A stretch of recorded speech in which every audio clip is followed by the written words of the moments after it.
আসসালামু আলাইকুম। আলী সাহেবের চ্যানেলের পক্ষ থেকে চলে আসলাম। আজকে রেসিপি হচ্ছে কীভাবে সহজ পদ্ধতিতে চিকেন বল বানাবো। তো আমি খুব ইজিভাবে আপনার সাথে শেয়ার করব। যদি ভিডিও ভালো লাগে লাইক করবেন আর একটা চ্যানেলটা সাবস্ক্রাইব করে পাশে থাকবেন।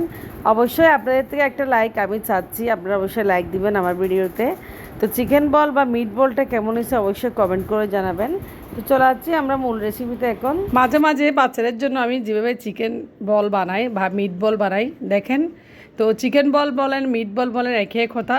তো এই বাচ্চাদের জন্য এভাবে হাত দিয়ে আসলে ভাপে অল্প একদম বানিয়ে ফেলি। আমার বাচ্চা টিফিনের জন্য আমি সবসময় এভাবে বানাই খুব দ্রুত। তো সহজ পদ্ধতিতে আপনারা কীভাবে মিট বল বানাবেন বা চিকেন বল বানাবেন সেটা আপনার সাথে শেয়ার করব।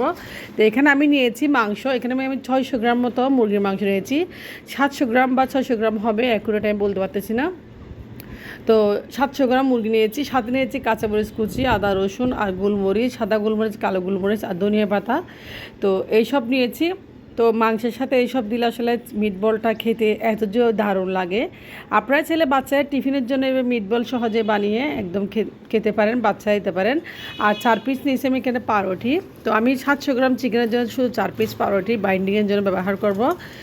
তো চিকেনগুলো আমি এখন সব কিছু দিয়েছি, এখানে চিকেনের উপরে দিয়ে চিকেনগুলো অবশ্যই ধোয়া পরিষ্কার আছে একদম।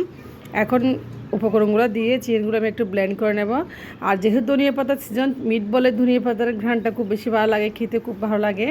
আমি এখানে 1 টেবিল চামচ চিনিও ব্যবহার করব, সেটা স্কিপ করে গেছি।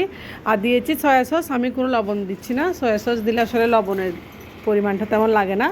লবণ আমি কয়েক চিমড়ি দিয়েছি আর সাথে দিয়েছি একটু বেশি করে সয়া সস। যেহেতু এগুলো ব্লেন্ড করবো, সয়া সস দিলে তাতে কোনো সমস্যা নেই।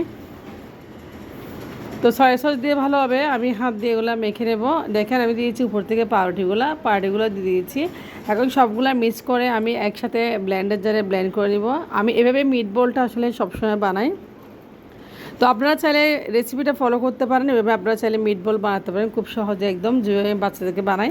দেখেন আমি একদম ব্লেন্ড করে মিহি করে নিয়েছি। দেখেন খুব সুন্দর মিট বল, কিন্তু এভাবে মিহি করতে হয়। আপনারা চাইলে এভাবে মিট বলগুলো খুব সহজে বানাতে পারেন। আমি এখন হাত দিয়ে একটা একটা করে মিট বল বানিয়ে নেব। চুলায় গরম পানি দিয়েছি, গরম পানিগুলো ফুটতে উঠতে শুরু করেছে। এ পর্যায়ে চুলার আঁচটা অবশ্যই কমিয়ে রাখবেন। আর একটা কথা মনে রাখবেন, মিট বল বানানোর সময় চুলার আঁচটা অবশ্যই কমিয়ে রাখবেন। দেখুন আমি হাত দিয়ে দিয়ে একটা একটা শেপ দিয়ে গোলাকার করে মিট বলগুলো দিয়েছি গরম পানিতে। তো মিট বলগুলো আসলে একটু অল্প আছে হলে ভালো লাগে, বেশি চুলার আঁচটা বাড়াবে না, তাহলে মিট বল হবে না। তো দেখেন সবগুলো মিট বল আমি এক এক করে গুলা বানিয়ে বানিয়ে আমি বানিয়ে নেব। তো আমার ছেলে মেয়ে স্কুলের টিফিন হিসেবে আসলে আমি মিট বল নাগেটস এগুলাই দিই, ওরা খুব বেশি পছন্দ করে।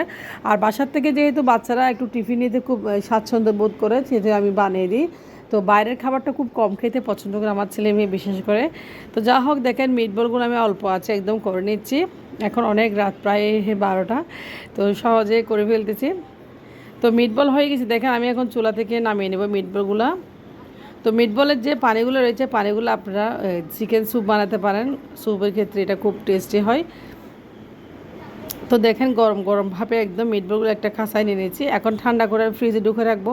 আর তো যে সফট মিটবল হয় আসলে আপনারা বানালে বুঝতে পারবেন। তো অবশ্যই মিটবল বানিয়ে নেবেন। আপনারা ভালো থাকবেন, আল্লাহ হাফেজ।